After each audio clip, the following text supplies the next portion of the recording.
my main man Stuart here today. He has something he want to share with you. So, and Brother Tony's on the way. We're going to find him eventually. He coming. The brother on his way, though. Man, he's on his way. But, Brother Stuart, if you want to get right into what you have for the people, feel free to go right ahead. Okay. I don't know if everybody.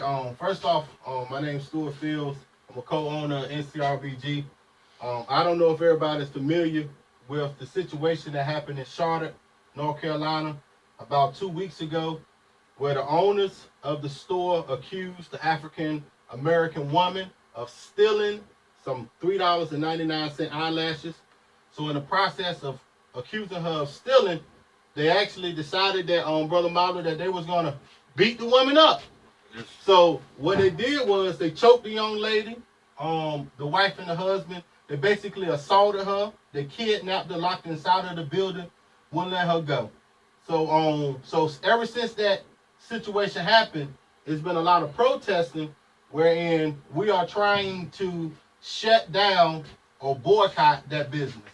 So Ncrbgz, we went up there Sunday that just passed. We went up there to Charlotte, North Carolina, and we done our part to, help shut down the store, because we don't like the way that the owners of that store manhandled that black woman. And as black men, we must protect our black women. We cannot not allow anyone to be putting hands on black women and choking them. And, you should see the video. If you ain't go on YouTube, some of y'all might have seen it. It's on the news, but it's a big situation that's going on.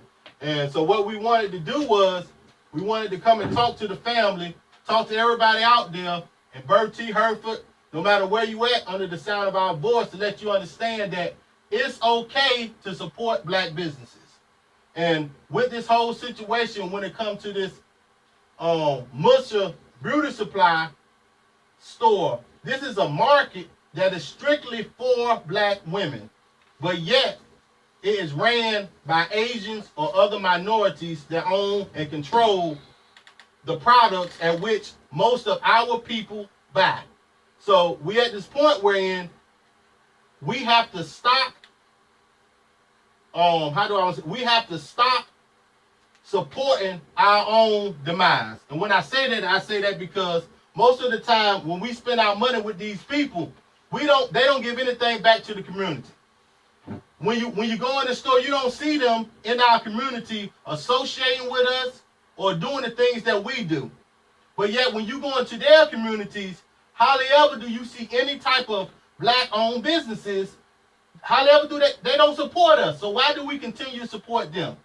So it's getting to a point where we got to start supporting our own, no matter what, at the end of the day. So what I wanted to say is, in the Hosky, we have Cornerstone. Cornerstone has been in the Hosky for a long time. Most people that's hearing this, where it's at. It's an African-American, black-owned hair supply store. Right beside it, you got a Chinese, I guess, where they do your toenails and stuff, right beside it, 2-3 doors down, and they get most of the business. We have a lot of African or black-owned hair supply or beauty, a lot of black-owned salons right here in the hospital. So, Brother Marble, I'm saying that we need to start supporting our own, because that whole situation in Charlotte, and for those who haven't seen it, just imagine if that was your sister. Just imagine if that was your mother. Just imagine if that was your daughter. You would not want to see no grown man choking a sister to the point wherein she couldn't breathe. It was so bad, his own wife, who was helping him assault the young woman, she told him to stop, because the young lady couldn't breathe. Over $3.99 eyelashes. Now, let me intervene 1 minute. I want the audience to know that I did a research on this quite a while back. The hair industry, the black hair industry years ago, was controlled, 100% of it was controlled by blacks. Today, only 30% of blacks control the black hair industry business. In that business, Brother Stewart, and the figures probably have gone up. That is a $9 billion a year business, okay? $9 billion a year. And as I so stated in the beginning, black controlled 100% of that business years ago. Today, they only control 30% of that business. So look at the amount of money that's in there. Well, Brother Mal, I think as it stands today is less than 30%. Right. That is controlled by African Americans. Right. And actually when you look at it, they have a monopoly on the hair. So when it comes to trying to, and that's the problem that it's like 7 or 8 black-owned hair supply companies in Charlotte, and they was talking about how they are having a problem trying to get the same supplies that these Asian stores get. Right. Because these Asian stores, they buy their stuff in bulk. But when you have one store that's buying hair supplies, okay, I got $3,000. I want $3,000 worth of supplies. But when you got a group of people that want to spend $15,000 or $20,000 on these supplies, that $3,000 ain't worth nothing. So what we have to do as African Americans is we have to start combining. When we're going to order this stuff, we need to order it together as one and stop being divided. Right. Because they will do business with us. It's just that we're not together when we come into them with the business plan. So in 2017, we need to reverse everything that's going on and try to support black businesses. Right. And that store that you was referring to, Cornerstone, right?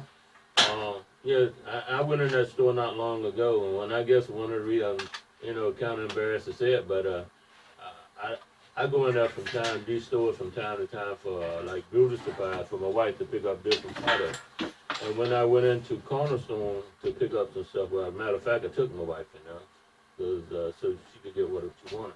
When I went in there, I saw that they had the same products that Sally had. Now, the only reason that we went in there, sad to say, because Sally closed up in the house. But then I told her last day, how long you been here, right? And she said, like you said, she told me how long they had been there, and they had the same product that Sally carries and stuff. So I told her, I said, well, you got my business for now. The little stuff that I need, I know you have it, right? Yeah. So, and we need to spread the word around about the different black businesses in our community and support them. Because they do carry the same product the white or Asian counterpart carry. And there again, to support that business, to support their business that they may excel just like any other business. Yeah, and see, the main thing is we have been programmed to not support our own. We have been programmed to spend. That's all we do. We stimulate other people's economies, but we don't do nothing for our own. So, like, we need to get out of this way of thinking. We need to start supporting one another and get out of this crab in the barrel mentality, where as soon as somebody else make it or trying to do good, we keep trying to pull them down. No, what we need to do is allow that person that's making it out to pull us out as well, so we can all get uplifted. But we have this individual mentality where it's all about me and mine instead of looking at this thing as a collective. And that's what the other minorities or other groups of people do. When they do things, they do it in the name of their own. They do it to help each other. They don't do it to help us. Like a lot of the food, I hate to say it, but I'm going to go here. A lot of these Chinese restaurants that we go and we buy this food, when you look at the Chinese people, when they actually eat the food, they don't eat the food, they sell us. They don't eat it themselves. But yet we constantly going in there getting fried rice, fried chicken. We got high diabetes. It's so much. But yet when they eat, you see them, they got baked food. They got the white rice. They eating healthy, but they don't eat the same food that they feed us. And it's getting to a point where we have to wake up and we have to start doing things different. We got to look out for one another. I ain't trying to hold up the show. No, that's what we're going to talk about today. Right, bro? Yes, sir. So take your time. Take your time, bro. And the other thing I want to say, I'm going to mention something that you will piggyback off something you said now. You said this crab syndrome, right? And that's a very true statement. But what I have observed, Brother Stewart, is this right here. Not only do we have the crab syndrome, okay? We have another type of syndrome when one of the crabs crawl out of the basket. You know what he does? He refused to leave the basket. Yeah. He refused to leave the basket, and now you got the crabs in the basket pulling you back down, and you got the crab out of the basket also making sure that you don't get out of the basket. Yeah. So even the one that at sale has to change their mindset too, to be willing to help others to get where they are. Yeah. See, a lot of we have jealousy on both ends of the stick. Okay. Mm-hmm. I made it, but I don't want nobody else to make it. Mm-hmm. So the more people make it, the more support you have of staying where you at. True. See, so if I help you come up the ladder, then you can help somebody else. Now we're all up, and what the money do is continue to circulate around, right? Because we all have different products. Mm-hmm. So we have to change our whole entire demeanor, how we deal with one another, and how we are willing to help one another, whether we make it or don't make it. And that's what's wrong in America today. We have plenty people that has made it, but there again, also too, Brother Stewart, they don't have any, what I want to say, not commercial, economic power with their money. They're limited to what they can do. Plenty blacks got plenty of money, but they don't have any power with that money. And see, that's what Amos Wilson was talking about in the blueprint on Black Power, is that you have a lot of people that have individual money, Right. but if your money doesn't translate to power, then what's the purpose of having it? Right. See, we got to be able to control the economics in our own communities where we stay. And it also goes back to love. You got to love yourself. If you don't have a love for yourself, it's going to be expressed on how you live your life daily. If you don't love yourself, you don't love nobody else. So automatically, like I said, we have been conditioned to think like this. We have been conditioned not to love ourselves, especially when it comes to this whole situation with the store in Charlotte, the beauty supply store. Like, why are we trying to buy these supplies anyway? That's a whole different. I ain't gonna deal with that. But my whole thing is we gotta love each other. You gotta love yourself. Once you love yourself and you learn of who you are and where you come from, then you have pride in yourself. You have pride in supporting a black business. You have pride in going into these black hair salons if you get your hair done. You feel good when you are supporting your own, because that makes you feel good inside. That's that true love that we need. But it been taken away from us. We have been, ever since the Africans came off the boat to America, we have been their project. They have experimented on us, and now we are the result of this project.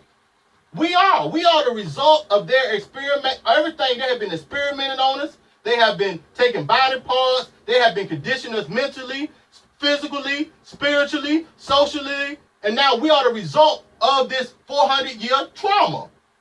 Because we have been traumatized. We are suffering from, what they call it, post-traumatic slave syndrome. Yes, sir. We're suffering from it. So we got to find a way to break this and break this cycle that we're currently in. I'm very passionate about this because it was sad when we went up there to Charlotte. We telling the brothers and sisters, do not support this business. We got 6 or 7 businesses down the road. Go support black-owned businesses, and they ain't listening to us.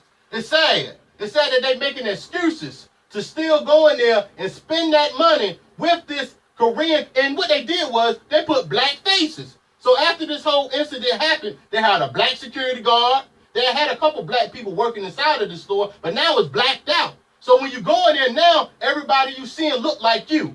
That's causing further division among us. That ain't helping us. We got to work. So those who they hired inside of the store, they need a job. So they're going to do their job because they have to pay their bills. But they don't understand the chess game that's being played with our people right before our eyes. That Korean, that family, they done a chess move. Okay, we're going to put black people in the store now. So now it look like we like black people after we done choked the mess out of this black system. And now people uproar. So now you want to change the outlook of your business. So now you have people going in the store because they see black faces. That's the same in the hospital. A lot of these gas stations that we going to, you see black people working in there, so you feel comfortable. Not understanding that black person don't own this store.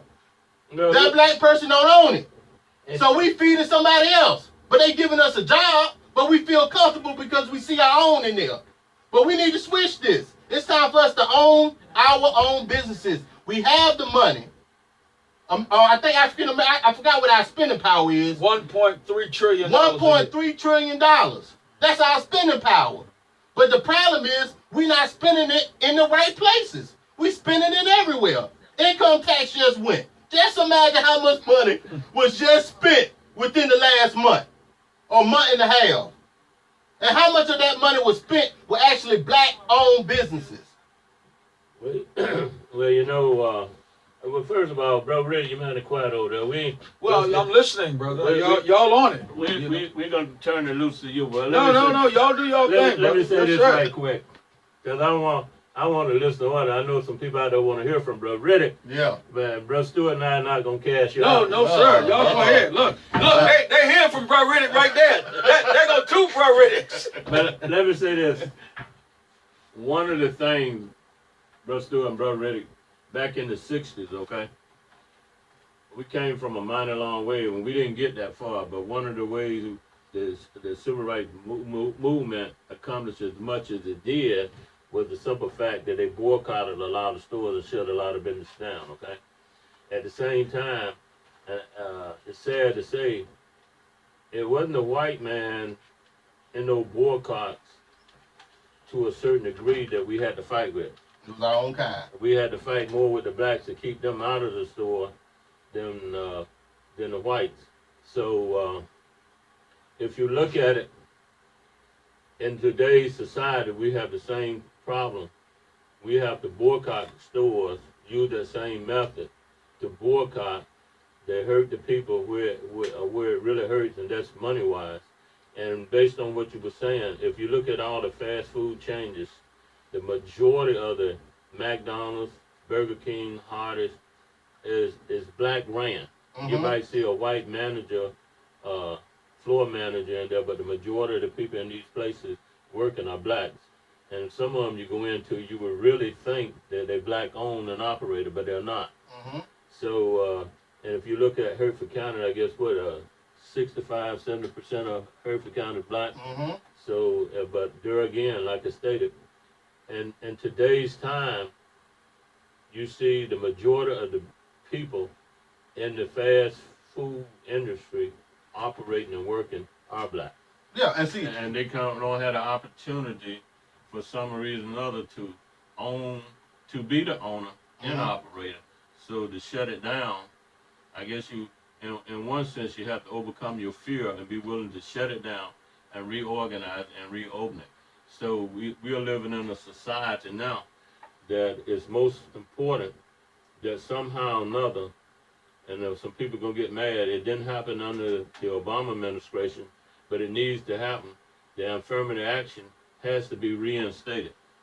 oh yeah, and with that, like piggyback on what he was saying, like the way I look at it, you got Uptown Cafe in the hospital. This is a black-owned business, right? Now, Uptown Cafe, why don't we support this business, even if we have to pay $1 or $2 more? Even if we have to go it our way. You got Nuke Store. That's another black-owned business. I mean, you got them all in the hospital. I mean, we everywhere. But, like, why don't we support these businesses? Like, you got the 2 tobacco warehouses. Tobacco ain't good for you anyway. You know, but I don't leave that alone. But you got the 2 tobacco warehouses in the hospital. Right? Now, they can come over here, they can get loans from the government and go 5 years without paying taxes. So if I can go 5 years without paying taxes, obviously, my goods in my store are going to be cheaper than what you're going to pay at Nuke store. You ain't going to pay the same price because Nuke has to pay taxes. So by this black man having to pay taxes, and then you got those who don't have to pay taxes, obviously, my price is going to be cheaper than his. But not understanding the game that they're playing on us. The plan is to keep African Americans a permanent underclass. That is the end goal. It's not for us to rise and become equal in this country. It's for us to be permanent underclass people. Permanently. That's what we was brought here for, and that's where they want to keep us at. But it's up to us because we, as the people, we have the power in numbers. The problem is we're so divided. We're divided so much it don't make sense. We all got all these different titles. No matter what your title is, it's different. But at the end of the day, we are all suffering. We all suffering. So we need to unite and suffer together. I would rather suffer together than suffer individual. Because if we suffer as a collective group of people, eventually we, as being the original people of this planet, we're going to come up with a way to get out of our situation. Right. But we got to combine all our talents. We got everything that we need to succeed. We all have different parts of it. The problem is we like a puzzle. You know how you have that puzzle, you got these different pieces. But what you do with a puzzle, you start fitting these pieces together and eventually it all comes together. That's the thing with us. We have people that is talented in all different fields, all different areas. The problem is we all scattered. We scattered around. Instead of us deciding, we need to put this thing together. But once we put this thing together, we're going to see change. Ahoskie ain't had a black mayor. Huh? Ahoskie ain't had a black mayor. What's really going on? You know what I'm saying? We could be the majority, but we can't run nothing. We can't control our economics in the place where we stay. Man, it's 2017. That stuff is over with. It's a new day. It's a new day. And that's all I wanted to say. Brother Tony, come on in here. No, you good. Go on in here and drop this knowledge. Look, this your house too, brother. I hear you, but Yeah, it's Hey, brother good. Stewart. It's good. Go ahead, Hey, brother. Let me say this, then I'm going to get out of the way. Now, it's true what you said. Ahoskie haven't had a black mayor, right? Mm-hmm. And Ahoskie is predominantly black, ain't it? Mm-hmm. But Ahoskie ain't had no black mayor. Interesting. All right, Hereford County is predominantly black, right? Mm-hmm. But Hereford County ain't had no black DA had. Mm. Now, Muffinsboro over there. Has Muffinsboro had a black mayor? Not that I can think of. All right then. So something is cooking, ain't it really? We got a lot of work to do. See? Yeah, we got a lot of work to do. So what they're basically saying is you had a black chief of police, okay? Oh yeah, because he keep us in. See, you can have a black chief of police, and he gonna keep us in order. Yeah. See, Right. that's order. You see, we gonna give you a black chief of police, and he gonna keep y'all Negroes in order. He gonna keep us in order, right? Well, what about the black sheriff? You had 2 black sheriffs so far, They gonna keep us in order. but But what about their bosses? Can we get their bosses to be black too? well, there you go. Huh? Can we get their bosses to be black? What you got to say about that, Rick? Well, I mean, first of all, brother, we thank God for you being in Ahoskie and Ahoskie. Hi, Ahoskie. This is your brother Tony coming in. I pray that everybody is well. We thank God for these opportunities. And you got one of the young lions in Brother Stewart here. You hear him out here roaring. And we need more young lions to roar. Mm-hmm. And when they hear you roar, brother, you teaching the younger generations to come up roaring. This is what we're supposed to do. This issue in Charlotte is very serious, and I heard you speaking to it. It's not so much about the black woman being choked.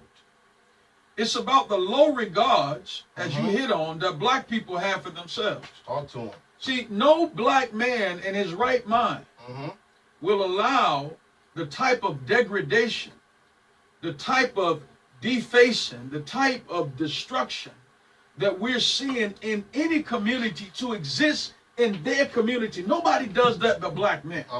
It's because we have been reduced, we have been minimized. We are the subjects of the 400-year bondage or slavery that we've been up under. So you're looking at the results of that. Now, I'm gonna fast forward real quick and tell you that the Bible warns us of that. Okay, we ain't gonna make this a discussion about the Bible. But I want you to know that the evidence is present in the Bible. But let's look at this Charlotte thing. Everywhere you look in our community, somebody else is controlling the business. This is a direct reflection of the people. I don't blame a Korean for coming in a community and providing for his family. That's what men are supposed to do. Talk to him. But I do blame a people that continue to support another group of people that mean them no good. Listen to what you said earlier. You got these businesses from other people that don't look like you in your communities controlling the dollars. But they don't have any dollars being recycled in your community. Now, why would you continue to support that, Brother Mobley? Something is wrong with us. But look, I'm not going to blame the black woman. She's guilty. But somebody is responsible for her being guilty. Talk to him. Who made her to see herself in such a way that she has to put on fake eyelashes? Who made her feel so low about herself that she has to put this stuff in her hair to make her hair long and straight? Uh-huh. Who made her feel like she got to put paint all over her face to look good? Well, it goes way back, as you very well know. We were taught early on that wide nose is ugly. Talk to him. Black skin is ugly. Black eyes, ugly. Everything about black people, bad. Let's get to the meat of it. Talk to him. Now, this is an institutionalized type of racism that we're seeing because it's perpetuated from coast to coast. It was happening in Los Angeles, California in the 90s. And this is what sparked the riots in California. Right? Now, before I go any further, so look, I have been telling my people in a housekeeping that destruction is coming to the major cities in the United States. Yep. I named North Carolina. I named Las Vegas. I named cities in California, New York, Chicago, Washington, D.C., and particularly Atlanta. Okay. Now, we saw this morning where the destruction that we're going to see in the U.S. visited London. We saw another attack occurring in London. Now, what is happening here? The Bible warns us, Stuart, that God is going to deal with the enemies of the children of Israel. Now, what you're seeing right now is prophecy being perpetuated against the children of Israel because of our disobedience. I know you don't want to walk in that circle, but hear me out. Go ahead. I'm with you. So now there is a certain time that we have to go through. We're going to see this for 400 years. We got to see it. And as we approach 2019, it's going to heat up, right? But what America is doing, and we need to caution America on, is that you are forcing the king of the jungle to make a decision. Tell him again. Now, you look, young brother, who's the king of the jungle? We the king of the jungle. You are forcing us to make a decision. You don't want to push the black man in a corner. We gonna come out swinging now. Yes, sir. You don't want to push us in a corner, but we have to make this kind of decision because the world has not seen the level of terror that the black man can impose. Now, especially once he come into his spiritual understanding, America can't deal with that. What we're saying is, look, let's proceed with caution. True. Right? Because we don't want to put this black man in a position where he's unleashing his very nature. But if you keep messing with our women, I want to use another word, but if you keep messing with our women, we have absolutely no choice. Now, let me go a little bit further with this thing. Preachers, I hope you're listening. Preachers, I hope you're listening. If you're not listening, congregation, call your preachers, tell them to get on the phone. Tell them to turn the radio on. Because a lot of this is institutionalized. Because it's institutionalized, Stuart, we have to find an institutionalized solution. Talk to him. The biggest institution in our community has been, will be, and will continue to serve is the church. The church is an institution. Yes, it is. $11 million a month since 1980 we're depositing in white banks. This is a problem. Big problem. 98% of all, listen preachers, listen preachers, 98% of all the money that churches are collecting are going in white institutions. Black business people will go to those very institutions and try to get loans, but can't get them. But they'll give you a car loan. They'll give you a car loan in a minute, but Negro, they ain't gonna give you no money to start no business. And the churches are guilty. Listen, Isaiah chapter 34. Somebody open up the Bible on the line. Isaiah 34 and 2. Woe unto the shepherds who are misleading our flock. Woe unto you. God is, listen preachers, listen good. God is warning you. Look, he's warning you that you are misleading the flock. What you want, what you are seeing in Charlotte and other major cities, you got to indict the shepherds of the church. Because there's absolutely no reason why God left the churches now, Mm-hmm. the preachers are the shepherds. Uh-huh. You said that you were going to occupy that position.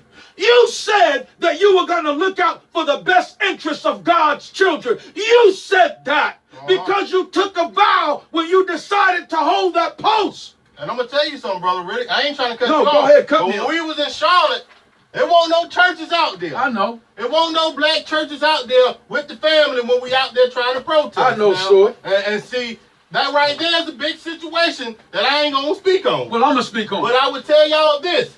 Out of all this that's been going on, I haven't heard not one. Now I tell you, I haven't heard not one Asian man or woman come out and condemn them Asians for what they did.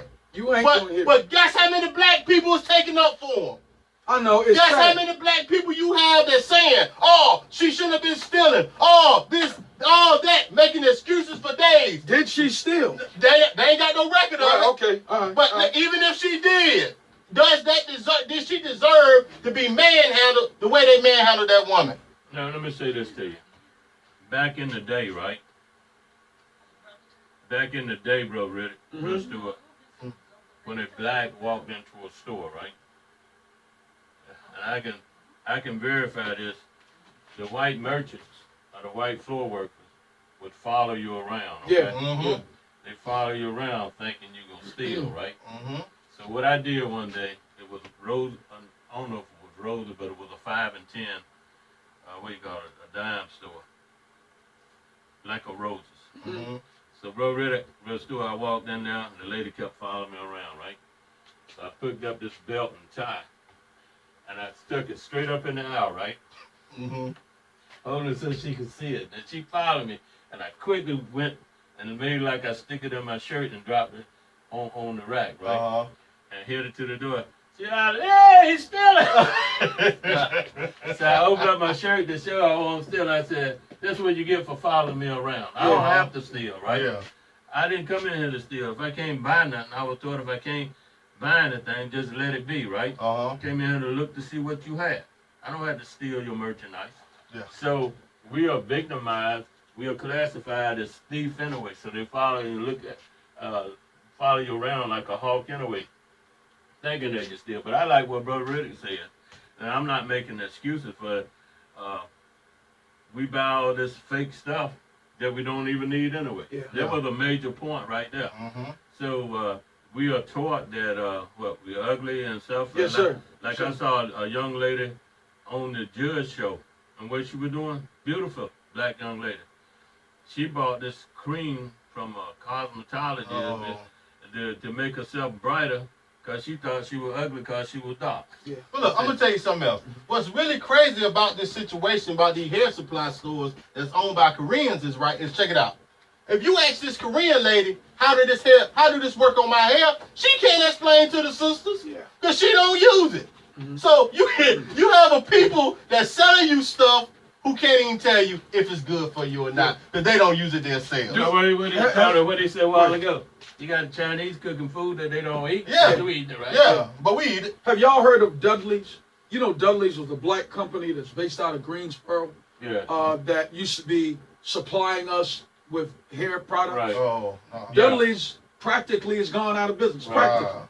And let me tell you, it's because the Koreans, not all the Asians, let's not castigate all of them, Uh-huh. because I spent a lot of time in Asia, Mm-hmm. and I'm welcome in the Asian families. Mm-hmm. And when I'm in Asia, they treat me like I'm a man, I understand. right? Mm-hmm. Separate from anything else. Mm-hmm. My order comes out of Asia. Okay. I don't want to get into that, but listen at me for a second.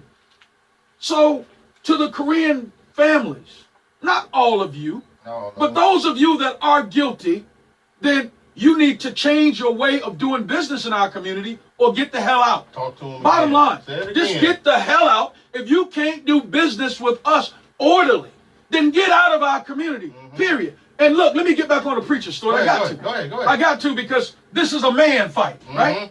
And so we need to call the men to the table and see who's guilty and who's not. Mhm. We need to indict. Mhm. Listen. I know many of you preachers, you may not want me to come into your churches now, but I don't care, right? So let's just get right to it. Uh-huh. You were left the keys to the mind spiritually of our people. Now, what have you done with it? You don't have to answer. Let's go to the book of Isaiah real quick. And the Lord, this is Isaiah 34:2, where I started, 34:1. And the word of the Lord came unto me, saying, Son of man, prophesy against the shepherds of Israel. Now, Stuart, I know you know, black people in America, we're Israel. The Bible is saying, prophesy against the shepherds. Now, why would God say, prophesy against the shepherds? They're leading the sheep wrong. They leading them wrong, They're leading Stuart. them wrong. And so now look at what it says, Stuart. Look at this. It says, and let me remind everybody, Stuart is a young lion right here in a house key. And Stuart's opinion is in line with the vast majority of young black people who's becoming conscious. Talk to them. This is the perspective that they're coming from, and the churches can't handle that because they don't know how to dance with you. Now watch this, Stuart. Let's get back into this book real quick. It says, Son of man, prophesy against the shepherds of Israel, saying, prophesy, and say unto them, Thus saith the Lord God unto the shepherds, Woe be to the shepherds of Israel that do feed themselves.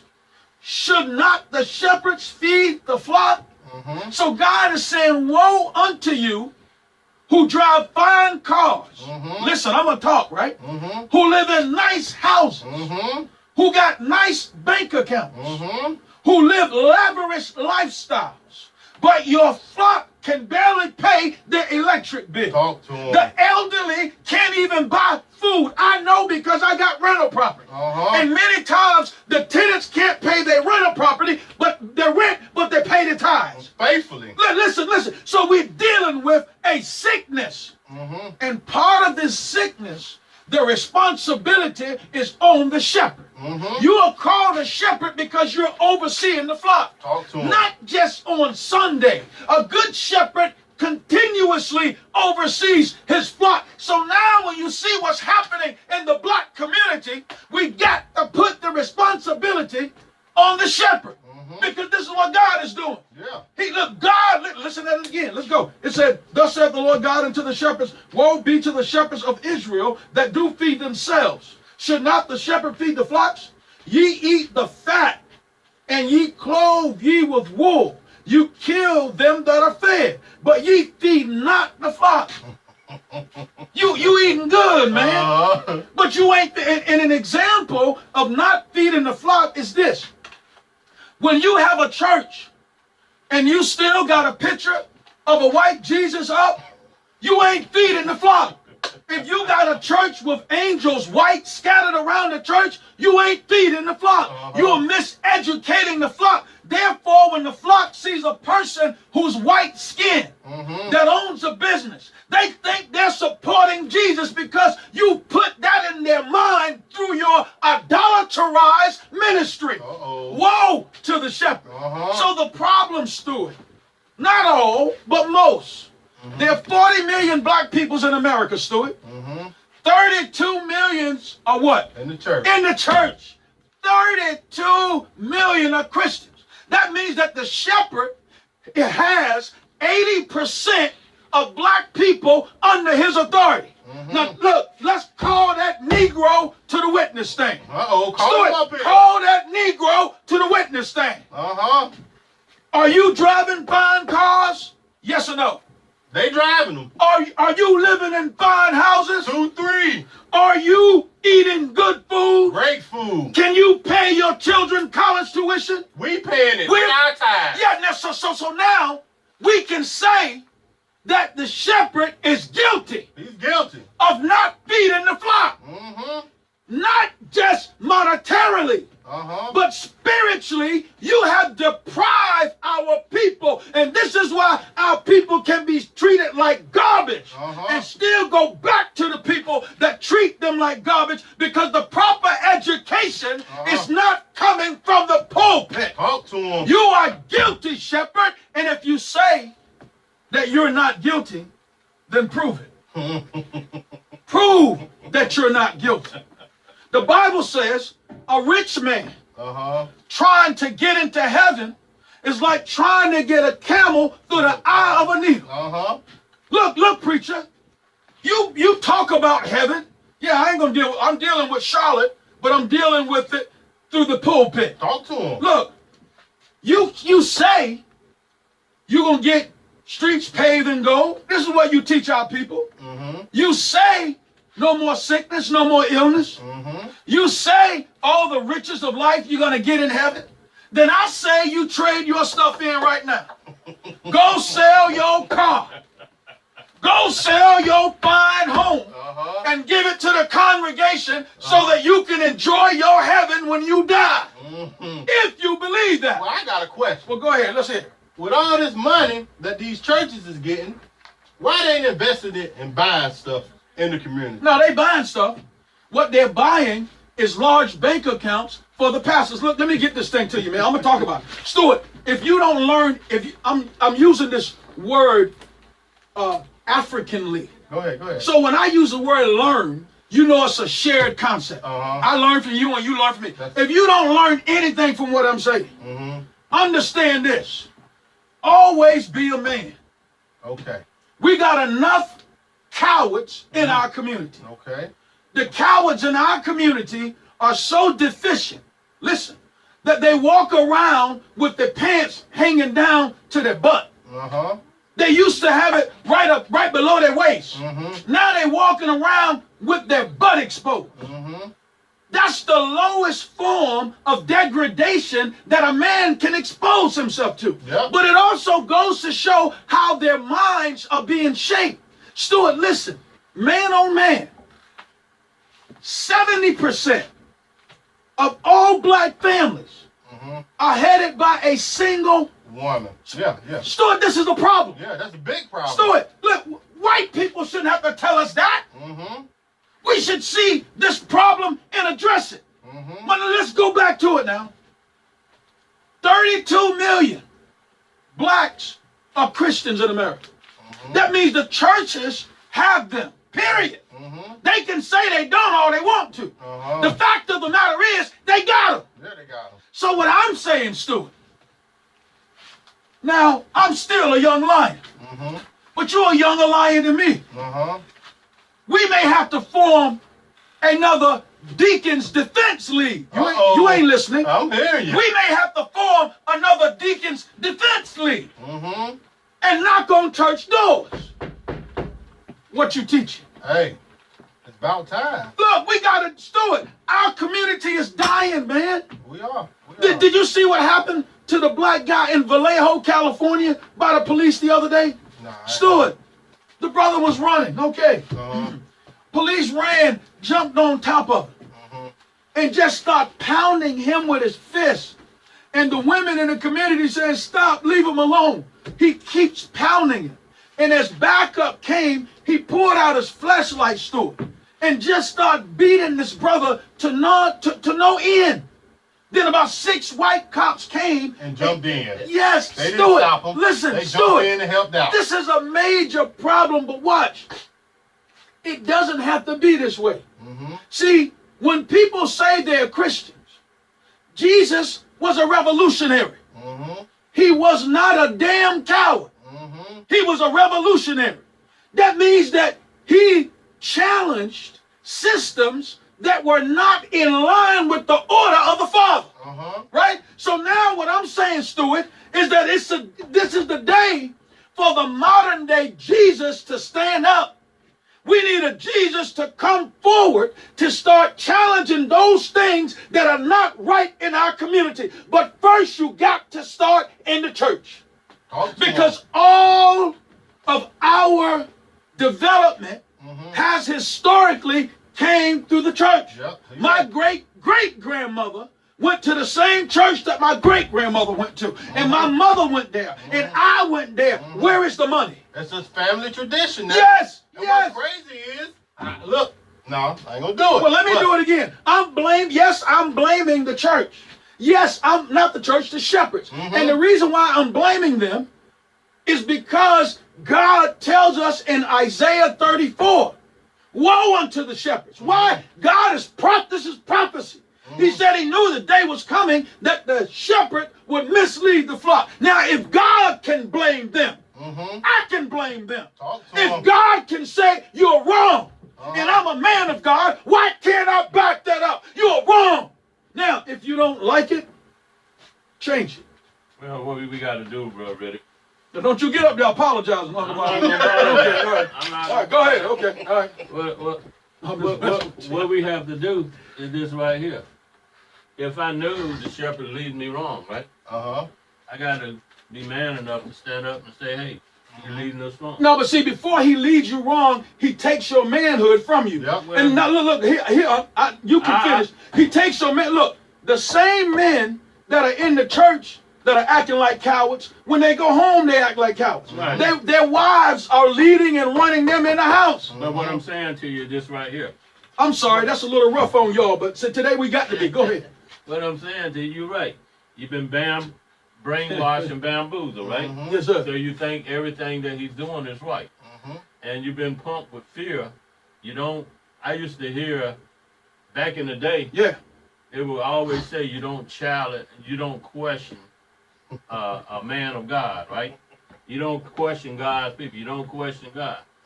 Well, but Riddick. Yes, sir. When I look at Gilead, okay? Yes, sir. Gilead had 32,000 men. Mm-hmm. All right, to go off in the battle. And God was dealing with Gilead. He had 32,000 men, way too many. So Gideon told him, I need to know, Lord. I need to know that it is you who talking to me. All right, so he asked for a sign. It deal with the fleece. It's in the book of Judges. All right, so the Lord sent an angel to give him the first information to let him know that it was God Almighty telling him what to do. He sent him again. You know how from 32,000 he dropped all the way down to 300 and went out there and was victorious.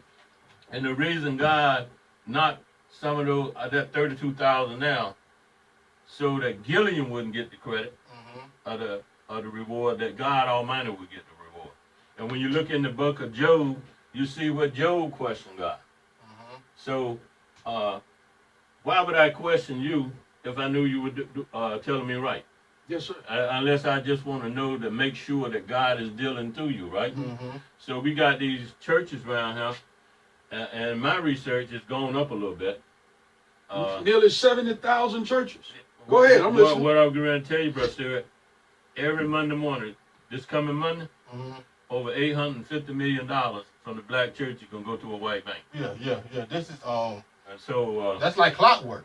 That's like clockwork, and that's our economy. Yes, sir. That is our economy right there. But the problem is, it's not being allocated through the community to help the community. It's being allocated in the banks of people who really don't care about us. But I want to say this before I get off.